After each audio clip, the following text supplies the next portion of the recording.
Welcome to the Space Marketing Podcast, where we look at marketing principles, strategies, and tactics through the lens of space. Hi, I am your host, Izzy. Today, we will chat with Katie Gibas, Marketing Communications Manager from Moog, about how to effectively communicate and tell your story. So lift off in 3, 2, 1.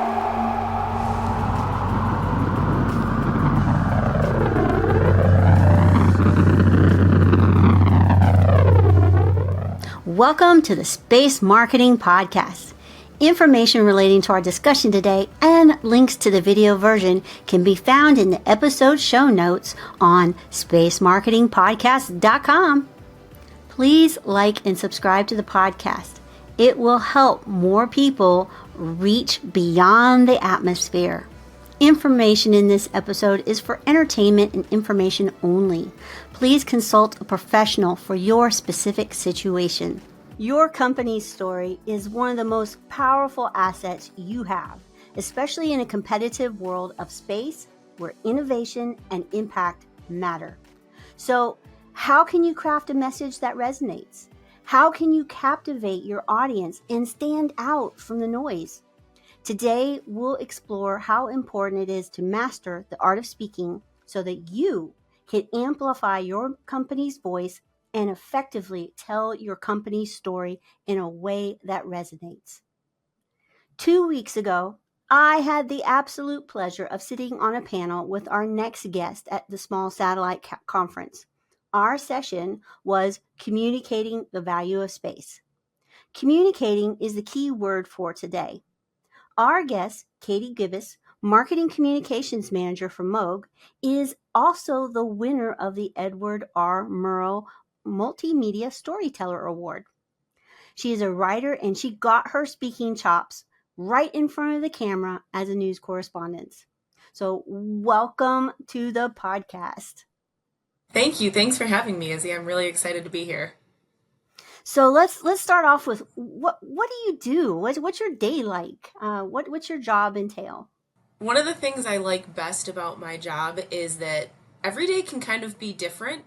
So some days I'm working on trade shows, some days I'm putting together a new video, writing a press release, writing a blog, working on data sheets with engineers. So it's very different every day. And that's one of the things that I love about my job. And one of the things that I was really excited that carried over into this new career. You mentioned I used to be a journalist, and that was very different every single day. And it keeps it exciting. So that's what I love about my job, is that every day is different. Every day is a new challenge. What I like to do is get to know you a little bit better. And let's talk about how you got to space. I mean, you went from the news camera to space. That's not a normal trajectory for anybody. The one is scary enough without going in a completely different direction. So tell us your history. Yeah, it's definitely not a normal career trajectory. I'll go back way far back to when I was a kid. So my family, we're a huge Star Trek family. Grew up watching all the different Star Treks. Loved everything about space growing up. I remember there was projected to be this one amazing meteor shower, and I laid out on my trampoline all night watching the sky, and it was cloudy, of course. So I didn't see a whole lot, but I think I stayed out there all night from 10 p.m. until probably 4 or 5 in the morning. I had my blankets just waiting to see the meteor shower. So I was definitely interested in space from a young age. I think kids today are fortunate in that a lot is talked about STEM careers. That wasn't so much the case when I was in middle school and high school. It was very much focused on writing and communications. And that obviously is the path that I took in college as a broadcast journalism major. I did what I went to school to do. I was a journalist for many years and I really enjoyed it. And I really kind of got my first taste into the space world when I interviewed one of our now retirees from Moog, Walter Gordon, and he was the president of the Niagara Aerospace Museum. And he took me on a tour there and showed me all this history of aviation and aerospace that we had in Western New York that I wasn't even aware of living here most of my life. And it was really, really exciting. I didn't know that Moog had a place in the Apollo moon landing and the lunar landing training vehicle that all the astronauts who landed on the moon trained on to be able to do that. So those are things that in my own backyard I didn't know existed. When I saw this position open up, I was very excited and really wanted to go for it. And I probably spent, as soon as I saw the job opening, I immediately started researching, doing my homework, doing practice interviews with my parents, because it was one of those, I feel like, I don't want to say once in a lifetime, but kind of close to once in a lifetime opportunities to work and do something that you're very passionate about. And it's definitely been an awesome journey. Well, and I'd like to talk a little bit about the importance of entertainment and in what we call space tourism, which is space tourism. Yeah, it's the rockets, which we've known to be space tourism, but it's also movies, it's also museums, it's also all those things. And I myself got my heart pricked for space at the Kennedy Space Center. So those type of things are so critical for igniting our imagination, and they're communication vehicles that are important. I don't think that a lot of space companies really understand the value of entertainment or even the value of speaking on camera. And you have discovered that is so powerful for changing the world. So we're going to talk a little bit about Moog or Moog. So it has two O's. So it looks like it's Moog, but it's actually pronounced as Moog. They have a huge array of products and things that they do, including space. So do you want to give us the tour of Moog, please? Yeah, sure. So we were started in 1951 with the servo valve. That was kind of our bread and butter when we started. And we've expanded to 25 countries. We have 14,000 employees worldwide. About half of those are in the US, and about 3,500 are right here in Western New York, where our headquarters is. We are broken up into three major groups. So we have an aircraft group, we have an industrial group, and then space and defense group. So I'm in space and defense, obviously. And in the space realm, we have enabled pretty much every major mission out of this world. Like I mentioned earlier, from Apollo to Artemis, we've been there every step of the way. So some of our technologies are steering the rocket ships. So we have actuators that steer SLS.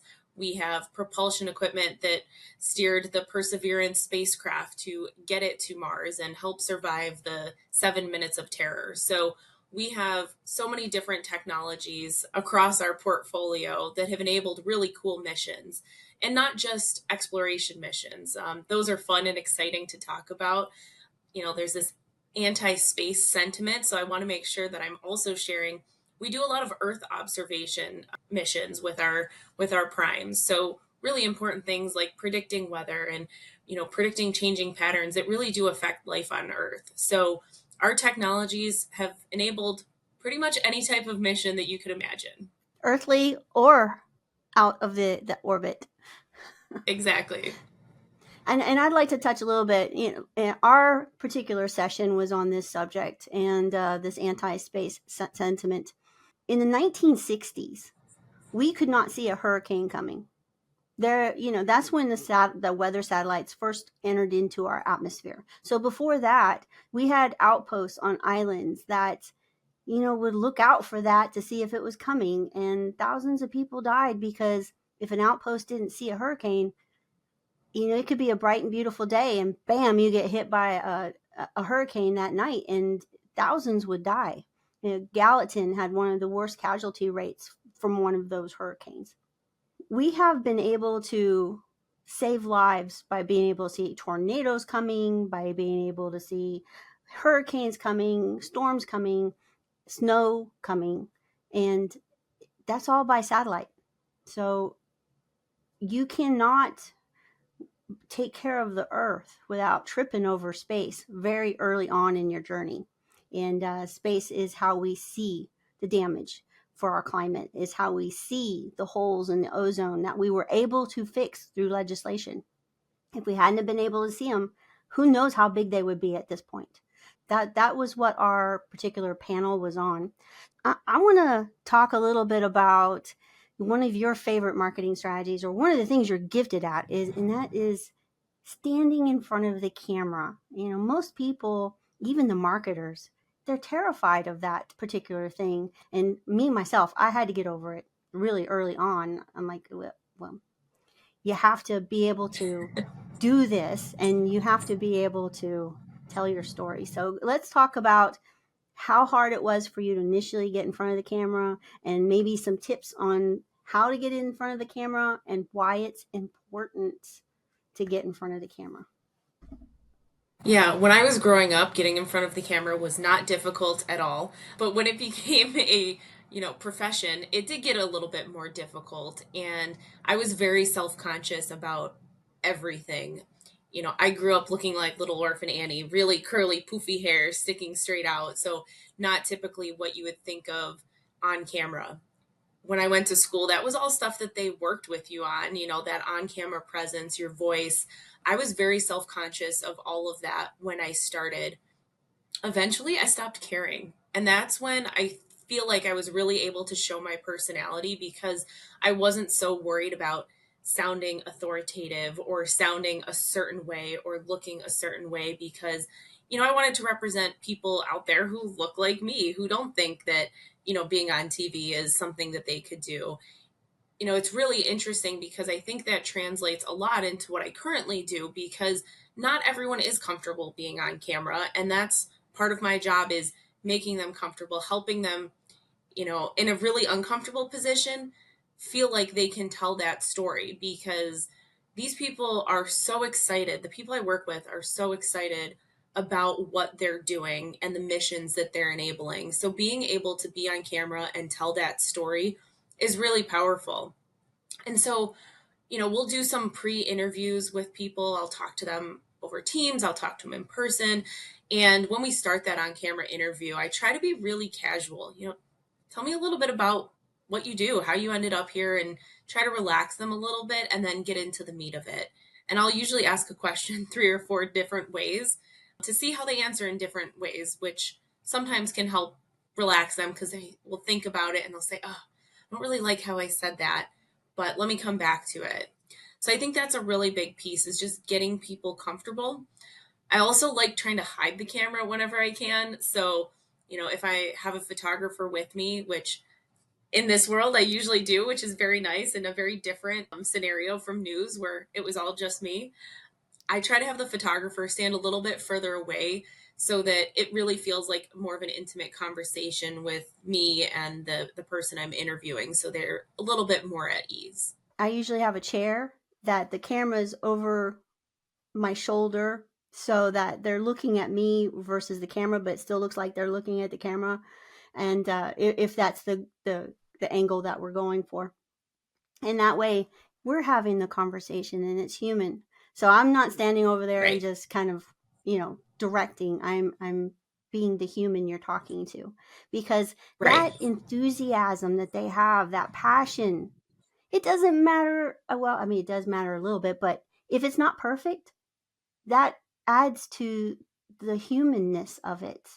And that passion is what really resonates with other people. And because if it's too perfect, it's too polished, it's too scripted, it's going to come off as a commercial, and Yes. that will not resonate. So we're showing off the humanity and the passion of these people in the job that they do. So it is amazing to do that. Yes, just thought I'd put that little tip in there. Yeah, I think that's so important, because as corporations, we're focused on being perfect and having that perfect message. And sometimes I think we do need to step back a little bit, especially in a video format. Something we want to show the people, we want to show that passion, and we want it to feel authentic. And the way to do that is to let people speak. Obviously, we're going to we're going to craft a message, but if it's scripted, people are going to see that it's scripted and not have that genuine connection. I would also like to talk a little bit about the self consciousness about being in front of a camera. I mean, it took a long time for me to finally get in front of a camera. I was used to being the person behind the scenes, to where I was doing all the magic, and somebody else was out there, either I was helping with a presentation or something. And when I decided to be the voice, it was really hard. It felt very exposing. It was extremely uncomfortable, because your mind tells you all kinds of things on why people won't like you. And all these things are not true, by the way. But your brain will tell you, because your brain's designed to keep you safe. You're a male, you're a female, or you're binary. So that's the reason. Or I'm too old, or I'm too young, or I'm too skinny, or I'm too fat, or I've got too many pimples on my face, or there's a myriad of reasons we tell ourselves that we are not camera quality. But let me tell you, what makes camera quality is in your heart, and it is the passion that you have for what you're doing. People will look beyond whatever, and most people will not even see that pimple on your cheek, especially with new cameras these days. Tell us a little bit about your experience with that as well, and how you overcame it. Yeah, it's funny because I think I'm exactly opposite. When I'm on camera, speaking in front of the camera, I'm very comfortable with that.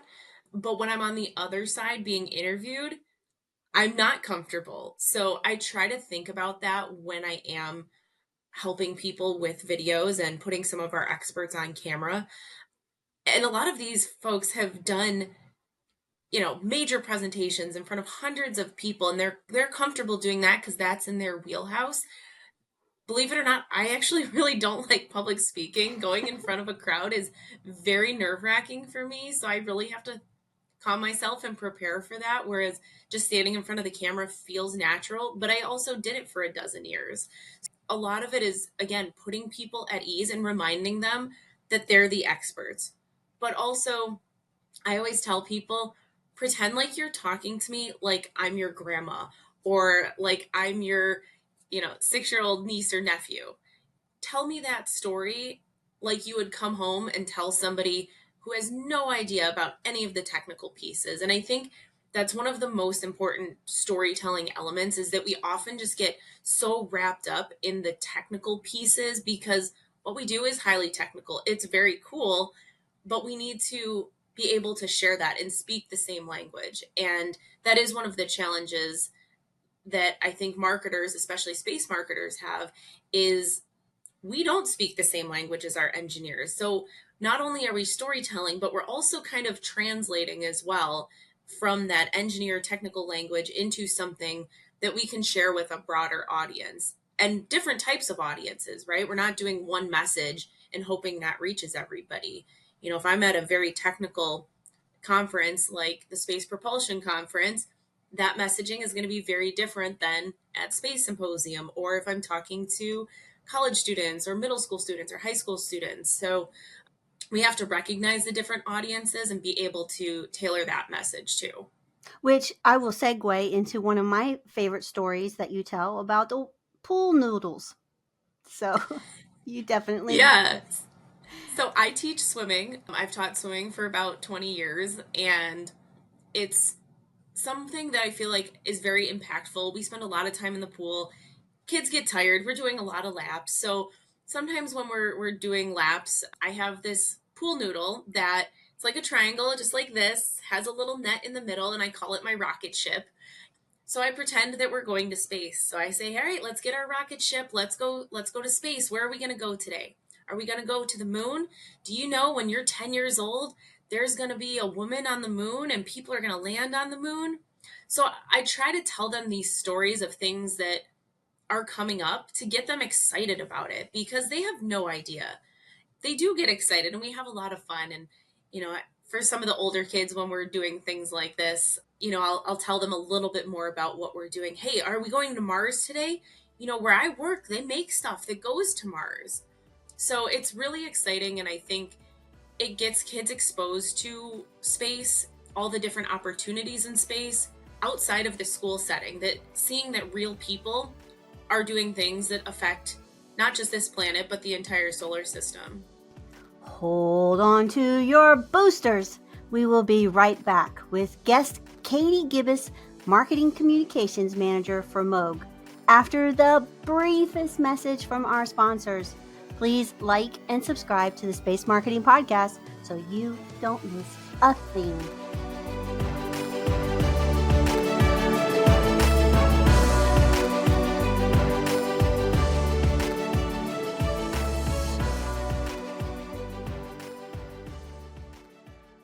And they're not all rocket scientists. That's important too, is that space needs everybody. It's its own ecosystem. So you need the accountants, you need the marketing people, you need the HVAC guys that can turn a wrench. So you need all of these different skills and disciplines throughout a company. And so it's important that a child see that even if cooking is what they love, that there's a place for them in space. Yeah, that's something that I've really tried to hit home in all the speaking opportunities that I have, because there is a little bit of imposter syndrome, especially switching careers after doing the same thing for more than a dozen years. And, I knew I brought unique qualities to this position: video, storytelling. Those are my strengths. Yet I still felt a little apprehensive. And I sat at the women's luncheon at Space Symposium my first year, and it was only because someone else had to leave early. They had something they had to go home for, and I took their spot. And I even sat there wondering, do I really belong here? And someone on the panel said, raise your hand if you're not an engineer. And, the hand kind of slowly goes up, and you see that there's a lot of other people just like you who aren't engineers. And that person on the panel said, you belong here. I want you to know that you belong here and that everybody contributes to space. And that was so powerful for me, because until that moment, I wasn't sure even if I belonged at that lunch for women in space. So that was something that really stuck with me, and something that I really want people to know about, because, again, these opportunities weren't presented when I was in high school. You were, either going into a science or math field, or you were going into a communications field, and the two didn't talk to each other. So I think that's something really important. We need storytellers. We need people to be advocates for what we do. We need human resources. We need finance. We need all of these people to come together to make us run. Having those different perspectives and different people in the conversations only enriches what we do. And even if you're coming from a different background, that has value in its own. So, for example, say, a plumber decides to transition to a career working on aircraft or a spacecraft, then he's going to bring, or she's going to bring, a different perspective on what the solution is. So, the people that have always worked on the spacecraft, they may not see something that is an easy fix, or maybe an efficient fix, where somebody that's had to be out in the field, in the backyard of somebody's house, and not have the tools that they need, came up with a solution, can add to that and create a completely different situation and save the company millions. Having those different variety of backgrounds are really important as well. Yeah, and you ask questions that surprise people sometimes. So I've asked questions that I don't understand. Can you help me understand this? It makes them look at things in a different way too. So having those outside perspectives is really helpful. And I find myself trying to seek some of those outside perspectives as well. I've been at Moog about 4 years. Sometimes I have to stop and say, is this an assumption because I've been here? Would I have had this same assumption day one or day two or even year one when I was here? So I always seek outside thoughts and opinions. Even when I was in news, if I was doing a story that I was really familiar with and really passionate about, I would pump the brakes and I would find the person in the newsroom who knew the least about that story topic to make sure that I was delivering a message that was receivable and made sense to the audience that I was trying to reach. And is complete. And that's another challenge, is that when you know the story, you tend to not add details that, because so you'll Right. skip over details because that's just assumed in your brain, and you don't Mm-hmm. realize that it's coming across as broken. and Right. to somebody that may not have those same experiences. Yeah, So, always putting the context in. so always backing up and checking those things is huge. And a lot of times we don't have time for that. And so a lot of people will just barrel through, and then the message kind of goes, because they haven't checked it. That's the one benefit that I feel like I have coming from news is I feel like, wow, there's always time.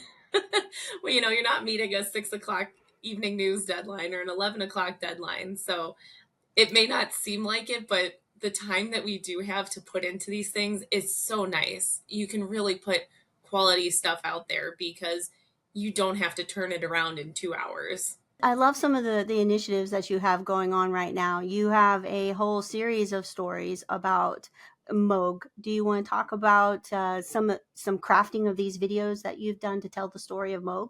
Sure, yeah. The biggest one that I did when I was just about a year and a half in was Artemis. And I wanted to do something that was different from what we've typically done. Typically, we focus on the technology, but I really wanted to tell the full story because I didn't even really know the full story. So we went back to the Apollo missions and Mercury and Gemini. So we did a multi-part series that ran over many, many months, up until and through the launch. So we started with the history of Moog and the moon and kind of gave that background. We talked about what is this Artemis mission. So I think a lot of times as companies, we just want to get right into what we're doing, but we really need to set the stage of how did we get here? What else had to happen for us to get here and get people invested into that story. If you're watching a television show, they're not getting right into the meat of everything. They're setting the stage, building the characters. And we need to do the same thing. Find those people to tell the story, and that was something that was really important to me, was to find the people. We had more than 500 people at Moog work on Artemis 1 alone. So this is a huge effort for our company, all the way from liftoff to splashdown. We are on every phase of that mission. And I wanted to show the faces of Artemis at Moog. And that's what we called that section, the faces of Artemis at Moog. And we had engineers, we had machinists, program managers. Everyone brought a different perspective and told a different piece of that story. And that was really impactful to me, and I think to our audience as well. And the people who saw it commented, "Oh, I had no idea that you did this or you did all of this." And I think that's one of the challenges, is that people know us for what they know us for. So if you work with our avionics team, you know how great our avionics are. If you work with our actuation team, you know that we steer launch vehicles. But there's so many other things that we do. We have full spacecraft buses. We have shock and vibration isolation to protect your spacecraft. We have propulsion. We have mechanisms that are pointing solar arrays, a solar array, and there's so much that we do that we have to really wrap our heads around it and tell that full story, because we do a lot of really cool things, and people who work with us in one division have a need for something in another division sometimes and don't even know that we offer that. So that's one of our challenges, is getting that comprehensive message out there. Currently, we're working on a video series about our avionics. So we have our integrated avionics unit. We have a lot of different people there who we interviewed. We're talking about some of the different missions those are enabling. And we have a brand new single board computer that we're doing in partnership with Microchip. So that's been a big deal for us. And that'll be a big deal for the entire industry once we're able to launch that, because it has 8 cores. It's a lot of computing power that will really enable things that 5 years ago we wouldn't have even thought possible. And one of the things that I love about this is here I've been really trying to focus on the fact that we, space is inside of a bubble, and we're so used to talking to each other inside that bubble. But outside the bubble really needs to hear these messages.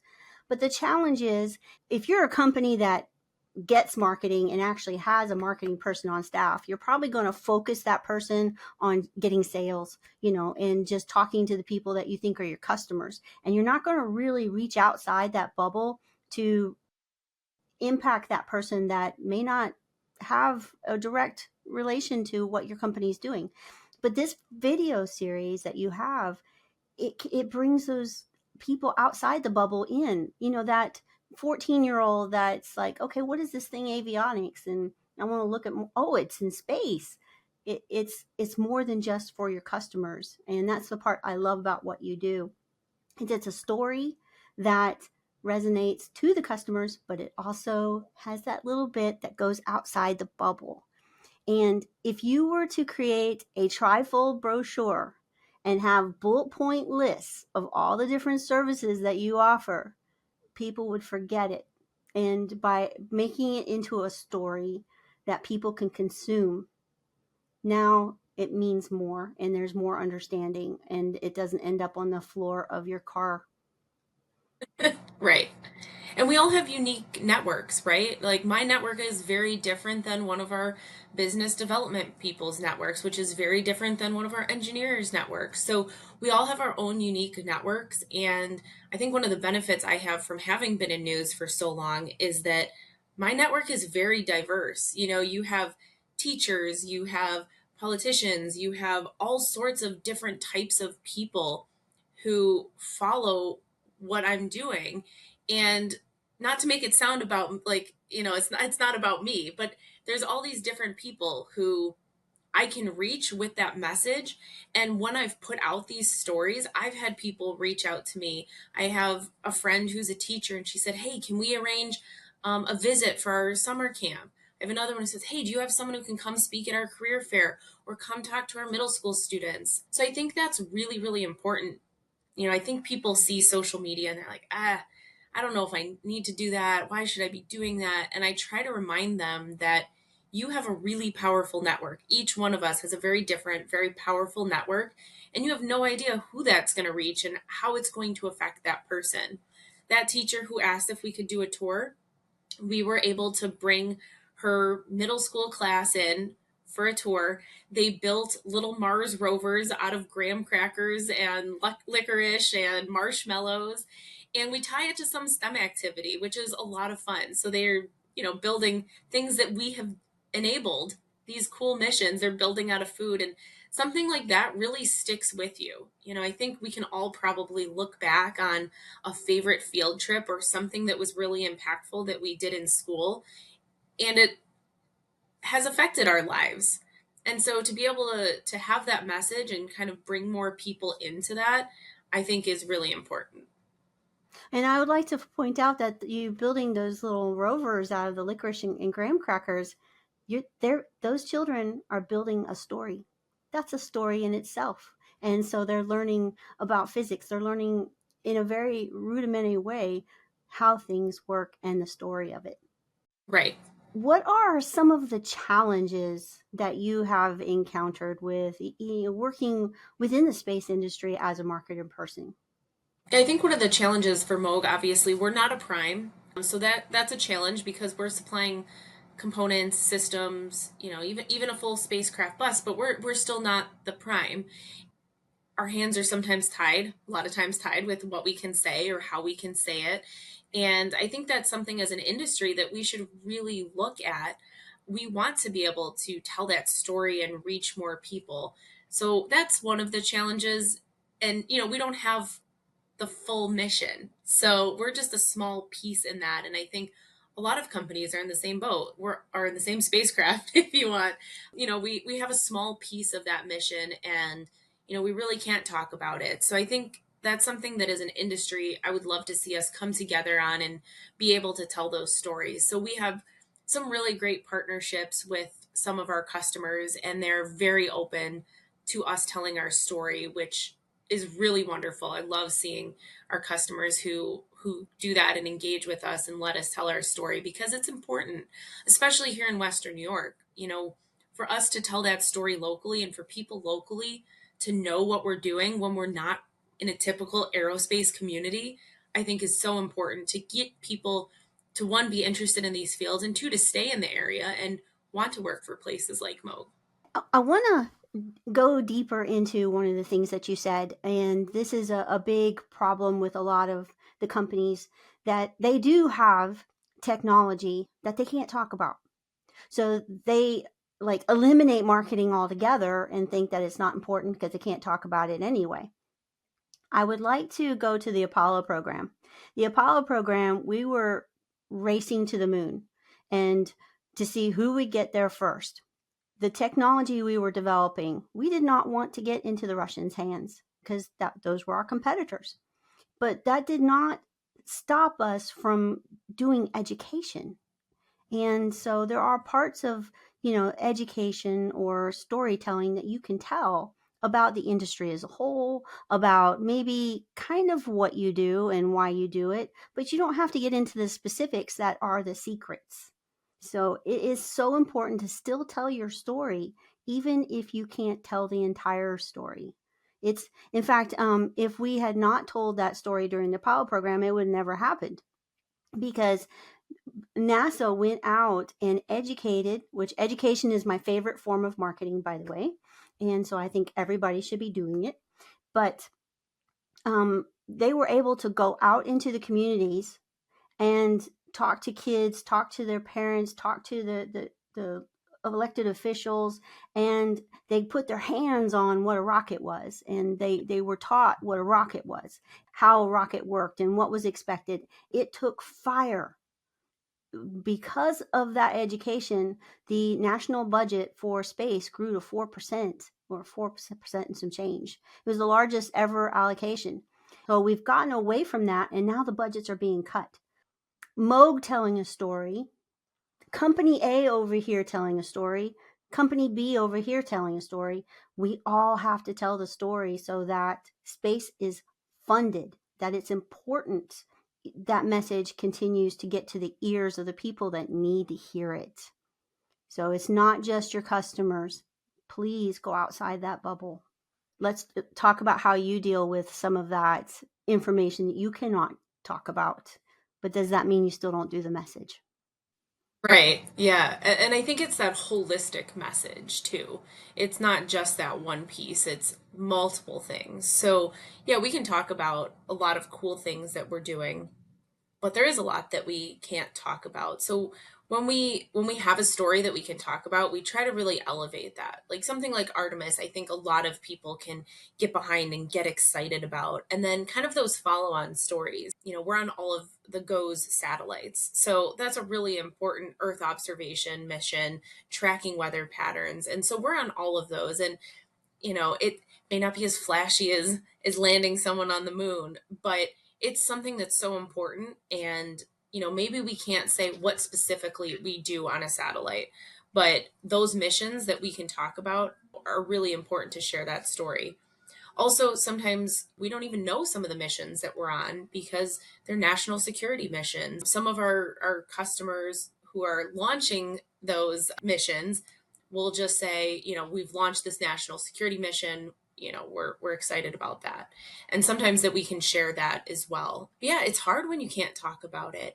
But again, looking at it holistically, it's not just that one time one off message. And it's not just, oh, I make this piece that does that.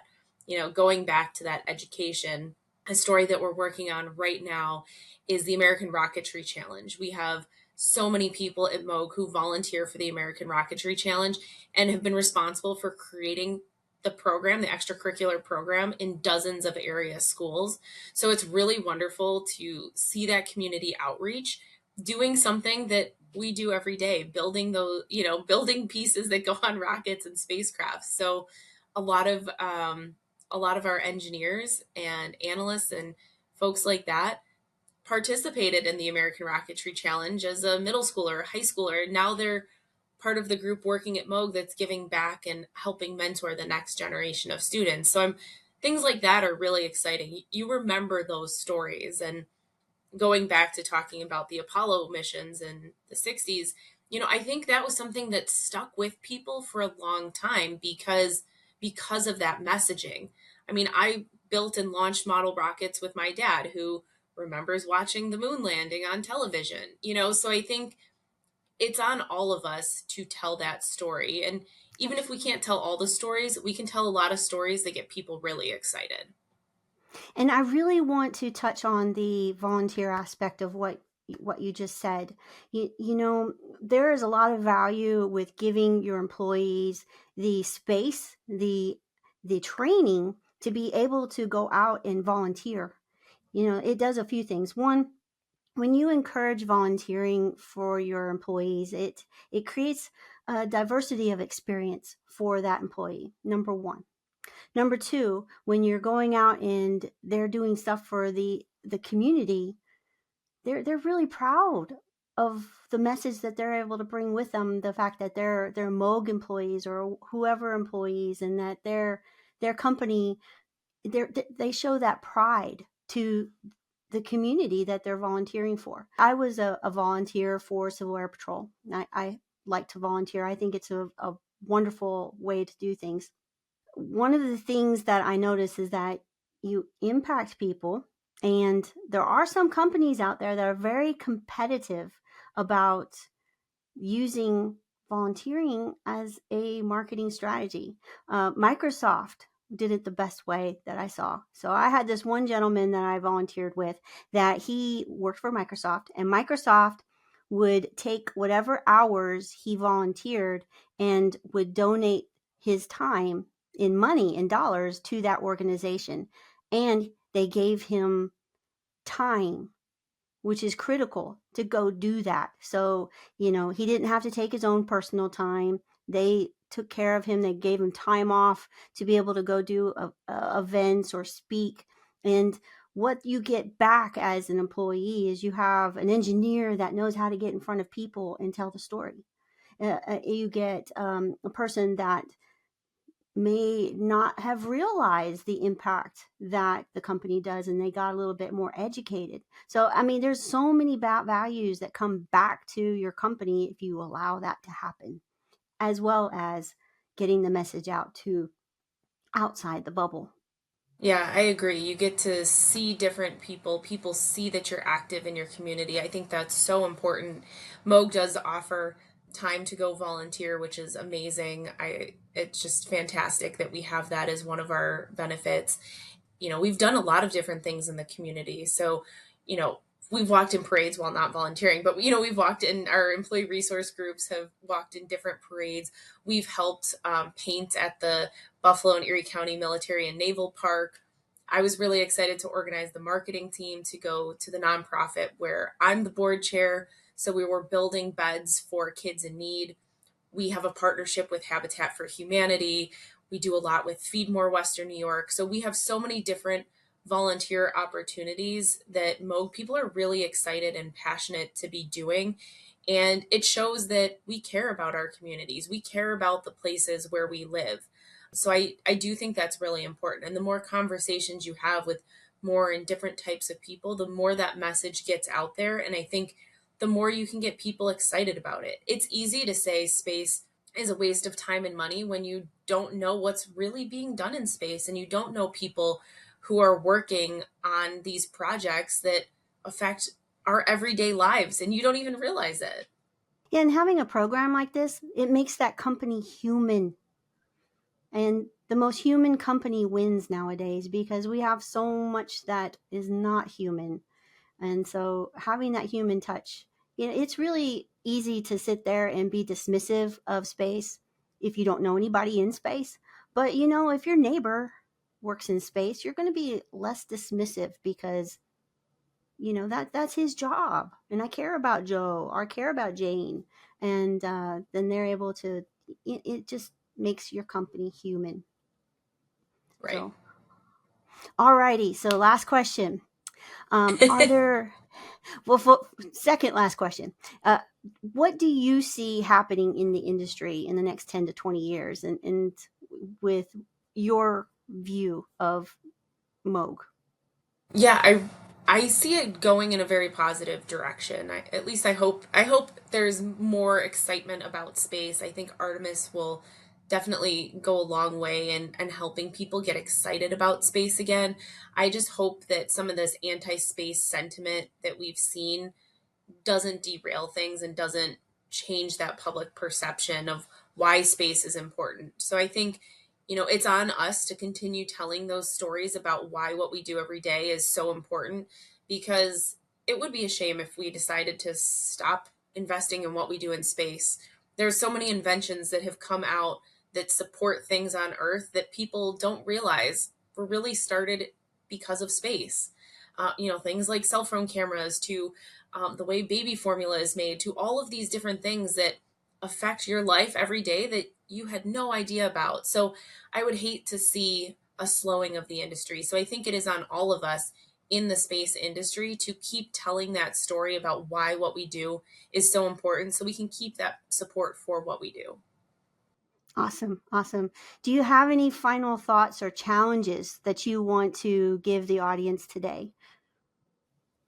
Yeah, I'll say we are all the best advocates for what we do. Anytime you have an experience with someone, whether it's flying or at a restaurant or anything that you're doing in your life, that person is your experience with that company. We are all advocates for what we are doing. So if we keep that in mind and share our stories and share our passion and excitement, that's what people are going to remember. If we're grumpy or crabby or, not super excited, no one else is going to be. We have to be those advocates to say, this is why what we are doing is so important for all of humanity. So I think that's really important. Using simple language, that's another challenge. Just simplifying the message, storytelling. Tell me a story. I used to have a boss who would, every time I saw him, he would say, tell me a story today, Katie. Tell me a story. And it's funny because I never really thought about things in that way. Like I never thought about telling you what I'm doing as a story. How are you? Oh, fine. But that's an easy answer, but tell me a story about what's going on in your life. It really changes the way you think about what you're doing. And get excited. What we do is really incredible and really impactful. So it's okay to get excited. We don't have to have boring, plain language. We can get excited about what we're doing, and that'll get other people excited. A special thanks to Katie Gibas, Marketing Communications Manager for Moog, for sharing her journey to space. Information on today's episode can be found in the show notes on spacemarketingpodcast.com. Please like and subscribe to the Space Marketing Podcast to help us get the word out about this incredible industry of space. I hope that you have found this podcast useful for your journey as you reach for the stars.